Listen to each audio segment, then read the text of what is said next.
Ever feel like your brain's kind of, I don't know, kind of fractured? Like Mm. a million tabs open up there, but Yep. not really getting anywhere? Oh, tell me about it. In this age of like constant pings and notifications, it's Mm. a recipe for mental chaos, right? Exactly. And that's what we're tackling in this deep dive focus. We've got this awesome guide all about strengthening focus and, well, reclaiming that mental clarity. Hmm. And lucky for us, we've got expert speaker to break it all down. Happy to be here. It's funny because people think focus is this big, mysterious thing, but it's really not. It's a skill. Like you can train it just like a muscle. Totally. It's like you wouldn't expect to run a marathon without training, right? Yeah. So why do we expect our brains to just magically stay focused in this crazy world? Right. Our brains are wired for survival, not necessarily for sustained attention on one task, especially not with a thousand distractions begging for our attention every minute. Speaking of distractions, this guide jumps right in saying, eliminate distractions. Seems obvious, but honestly, how many of us are guilty of trying to work with like six things going on at once? I know I am. Oh, multitasking is a myth. Our brains just aren't designed to effectively juggle multiple things at once. What we end up doing is switching rapidly between tasks, which actually drains our mental energy faster and makes us less effective overall. So what's the solution? I mean, silence your phone, that's a given, right? But what else can we do? It's about being proactive. Designate a workspace that's just for focused work. Clear the clutter, visually quiet it down. Maybe even try a website blocker. You'd be surprised how tempting those little notifications can be. Like quick little dopamine hits. Exactly. And they completely derail our train of thought. Another thing, schedule your toughest tasks for your peak focus hours. We all have times of day when our concentration is naturally higher. Figure out yours and capitalize on it. I'm a morning person myself. Brain's firing on all cylinders before the rest of the world's even awake. There you go. Now you're working with your natural rhythm, not against it. Makes sense. Okay, so less distractions, more strategic timing.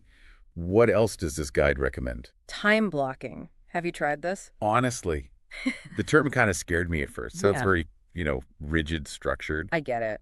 But honestly, it's a game changer. Basically, you schedule appointments with yourself for specific tasks. It's like instead of letting your to-do list control you, you're deciding how you're spending your time. So it's about taking back control. Exactly. And there's this principle called Parkinson's Law. Ever heard of it? Rings the bell. It basically says that work expands to fill the time we allot to it. So if you give yourself all day for a 2-hour task, guess what? You'll find ways to fill that whole day.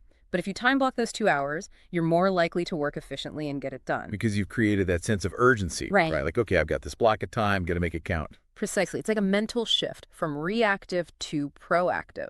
I like that. So we're managing distractions, we're time blocking. This is already making my brain feel less cluttered, honestly. Yeah. But what about breaks? Because I feel like we're often told go, go, go, that taking a break is like slacking off. Oh, huge misconception. This guide emphasizes regular breaks, and for good reason.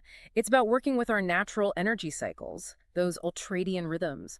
We cycle through periods of high and low energy throughout the day.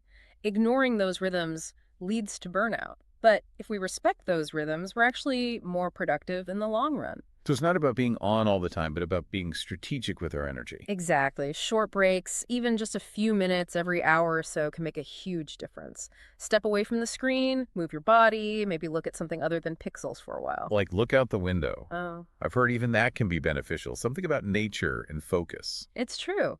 Nature has a calming effect on the nervous system. Even just a few minutes looking at trees or greenery can help us feel more centered and refreshed. It's like hitting the reset button on your brain. This guide also dives into mindfulness. What are your thoughts on that? Because I think people hear mindfulness and they picture, monks meditating on a mountaintop. Right. But mindfulness can be so much simpler than that. At its core, it's just about paying attention to the present moment without judgment, like noticing the feeling of your breath, the sounds around you, the taste of your coffee. So when those distracting thoughts pop up, that mental to-do list that never ends mindfulness helps us kind of step back from them. Exactly. It's about recognizing those thoughts without getting swept away by them.